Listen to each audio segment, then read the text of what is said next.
한반도 평화라는 이유로 북한의 도발이 북한 소행임을 외면하거나 부정하는 세력들에 의해서 저희들은 상처를 계속 받고 있습니다. 나라를 지킨 영웅들을 제대로 예우하고 유가족들을 억울함이 없도록 따뜻하게 모시는 것이 정상적인 국가의 당연한 책무입니다.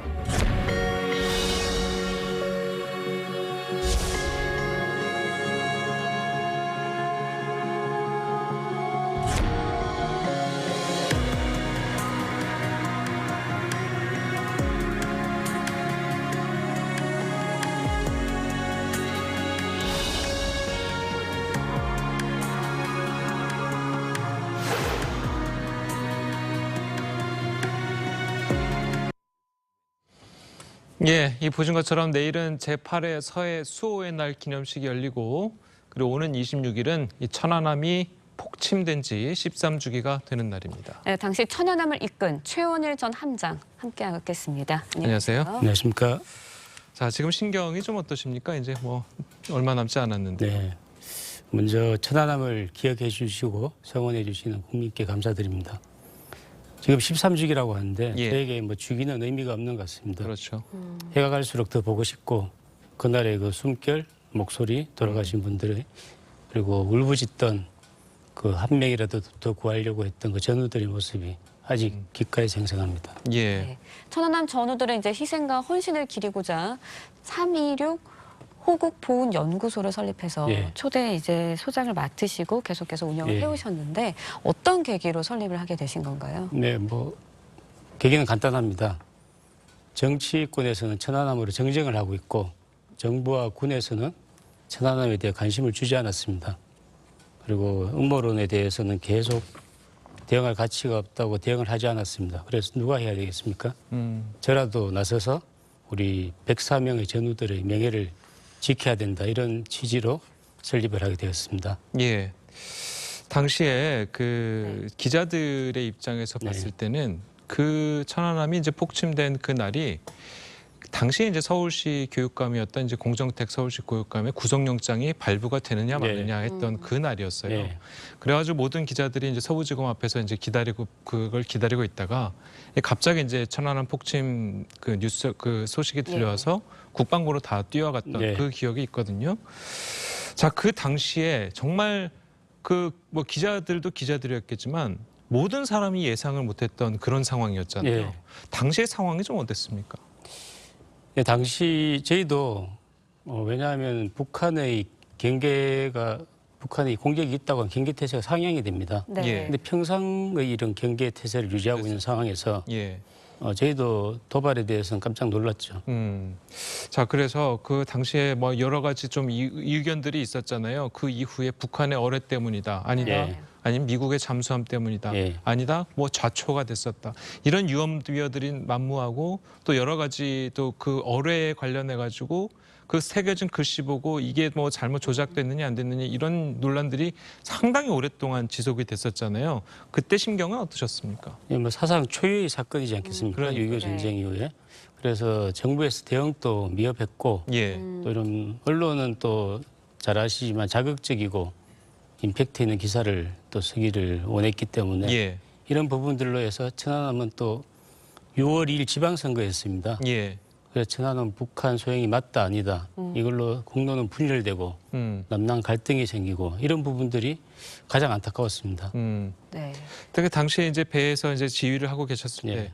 그 느낌이라는 게 있지 않겠습니까? 예를 들어가지고 뭐 폭침될 때 그 느낌이라든지 이건 당연히 북한의 공격 때문이었다라는 걸 그 즉시 느끼셨습니까? 네, 저 같은 경우에는 초계함, 천안함 같은 배를 무려 4번이나 탔습니다. 네. 해군 생활하면서. 예. 그러면서 폭내나 어뢰 발사 훈련 같은 거를 많이 해봤습니다. 예. 당연히 수중 폭발을 느꼈고 또 갑자기 배가 기울어진 점, 또 저희 몸이 붕 떴습니다. 그래서 가라앉은 점, 이런 점들 정황을 또 파악해보고 해서 어뢰라고밖에 단정을 내릴 수 없었습니다. 예. 네, 13년 전의 일이지만 당시의 일이 어제처럼 생생하다고 네. 말씀을 먼저 해주셨는데 당시 이제 유가족들이나 생존 장병들 잘 지내지 않을까라는 마음으로 안위를 걱정하시는 분들 많거든요. 예. 현재 어떻게 지내시나요? 맞습니다. 세월이 갈수록 그게 잊혀져야 되는데 더 네. 사무친다는 거 아시죠? 예. 사무칩니다. 예를 들면은 지난달 말에 우리 유가족 어머니께서 예. 한 분이 폐암으로 돌아가셨습니다. 그분이 6명 산하자 있지 않습니까? 그 아들이 산하자입니다. 강원도 분인데 아들 시신을 못 찾았지 않습니까? 그래서 동해 쪽으로 혹시라도 집으로 올까봐 바닷가에 가서 계속 우셨답니다. 이름 부르면서. 그래서 장기침이 계속 나서 병원에 가보니까 폐암 말기였습니다. 그리고 생존자들은 제가 2년 전에 갑자기 생소한 이름을 들었습니다. 그러니까 2명이 개명을 했습니다. 왜 개명했느냐. 이 이름으로 대한민국에 살기가 싫습니다. 그래서 3명은 이민을 갔습니다. 지금 2명 돌아오고 아직 1명 돌아오지 않고 있는데 왜 이렇게 했습니까? 국가 국민을 지켰는데 국가가 우리를 지키지 못한다. 이런 생각을 갖고 있습니다. 그러니까 방금 말씀하신 네. 그 분들은 이제 천안함에서 생존하신 그 분들이 이름을 예. 개명하고 미국으로 그렇죠. 뭐 네. 외국으로 이민을 갔다라고 이제 3월이면은 말씀하셨는데 예. 갑자기 또 실종되는 친구들도 생깁니다. 이런 트라우마 때문에. 알겠습니다. 지금 남겨진 분들도 이제 굉장히 이제 고통을 받고 있는 것 같은데 예. 지난 정부 당시 때 이제 좀 논란이 된 게 있었잖아요. 2020년이었죠. 예. 현충일 추념식에서 희생 장병들을 언급하지도 않았고 그리고 이제 초청 명단에도 이제 원래는 이제 제외를 됐다가 나중에 다시 좀 수정하는 그런 좀 일들이 있었는데 당시에 굉장히 서운하셨겠었어요. 아닙니다. 서운하지도 않고 당연하다고 생각했습니다. 어떤 게 그분 자체가 당연하셨다고? 2015년까지 천안함 북한 소행이 아니라고 하셨던 분입니다. 그 예. 대통령께서 예. 네. 당시 대통령께서 그렇죠. 예. 그래서 이제 당시 대통령이 이제 그 북한의 소행 2015년 대통령이 되기 전 직전까지 네. 북한의 소행이 아니라고 하셨던 분이었기 때문에 예. 당연히 천안함 장병들은 뭐 호명하지 않을 것이다, 언급하지 않을 것이다. 자 이렇게 좀 받아들여셨다 이 말씀이신 천안함을 거죠? 언급하고 호명하는 순간 네. 북한이 불편해하고 심기를 건든다. 그러면 어떻게 되겠습니까? 한반도 평화가 위기가 온다. 이렇게 생각하기 때문에 저희들은 당연하다고 생각했습니다. 예. 당연하다고 생각하셨다고 하지만 네. 대북 관계에 너무 우선 가치를 두기 때문에 우리나라를 위해서 그래도 전사하신 분들을 너무 홀대하는 거 아니냐 이런 비판 의견들도 있거든요. 예, 음모론이 지금 나오지 않습니까? 그것도 네. 그 이유입니다. 국가 국민을 지키던 천안함 군인과 천안함을 경계 실패다 패잔병이다 이렇게 하는 이유도 정부에서 홀대하고 또 이렇게 지켜주지 않기 때문에 예를 들면은 예전에 혹시 환자복을 입혀놓고 기자회견했던 기억 나십니까? 예. 예. 그게 패잔병의 기억입니다. 그리고 저는 함장이라고 형사입건에서 피해자 신분으로 수개월 조사를 받았습니다. 그게 경계 실패의 시작입니다. 전 정부, 현 정부 뭐 그 탓할 게 아니고 우리 모두의 잘못인 것 같습니다. 예, 알겠습니다. 어쨌든 뭐 제 기억도 예전에 이제 국구 수도병원에서 굉장히 예. 오랫동안 이제 취재를 했던 그런 기억들이 있는데 예. 당시 상황을 돌아켜 보면은 뭐 유족들도 유족들이지만 그 부상자들 이제 가족들 그리고 부상병들 그리고 동료들 예. 굉장히 가슴 아파했던 기억들이 좀 많이 남아 있거든요. 예. 자, 그 부분에 있어서 이제 트라우마로 아까도 언급하셨던 예. 트라우마들이 좀 남아 있을 텐데 그 부분 치료는 좀 어떻게 좀 잘 되고 있습니까? 나라에서 챙겨주고 있습니까? 제가 현실적으로 말씀드리겠습니다. 예. 군복 입고 있는 친구들이 아직 20여 명이 됩니다. 예. 그분들이 군복 입고 현역에 있으면서 함장님, 과장님 정신과 진료 다녀오겠습니다. 말을 못합니다. 지금 외상은 다 치료가 되고 정신적인 스트레스 PTSD라고 들어보셨죠? 예. 예. 그게 남아있는데 왜 진급이 안 될까 봐 또 주위 시선이 따가워서 그렇게 해서 전역을 합니다. 진급이 안 되죠.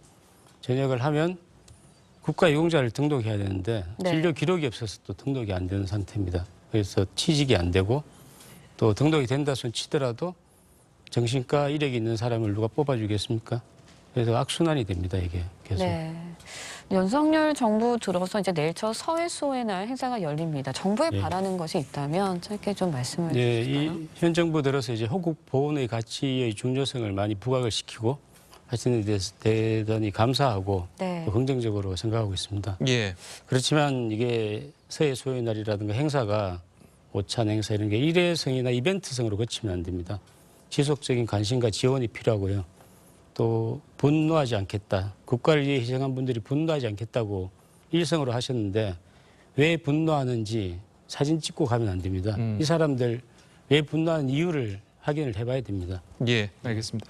자, 그리고 지금 이 순간에도 이제 서해, 물론 뭐 우리나라 전역에서지만 서해, 특히 이제 서해에서 우리나라 그 영토를 수호하기 위해서 항상 봉사를 하고 있는 우리 국군 장병들이 있을 텐데 예. 그분들을 위해서 좀 한 말씀 좀 해주시죠. 예, 지금 이 순간에도 하늘과 땅과 바다에서 보이지 않는 곳에서 그분들 정말 동상 걸리면서 네. 멀미 구토하면서 또 압력을 느끼면서 하늘과 땅과 바다를 지키고 있습니다. 예. 그분들이 예우를 받아야 됩니다. 근데 그분들은 보이지 않는 곳에 있으니까 그냥 당연한 우리 공기다 이렇게 당연하게 생각하시는데 그런 분들이 군인, 소방관, 경찰 이런 분들이 예우를 받을 수 있는 이런 나라가 되었으면 좋겠습니다. 예, 네. 알겠습니다. 자, 지금까지 최원일 전 함장님의 말씀을 들어봤습니다. 감사합니다. 네, 고맙습니다.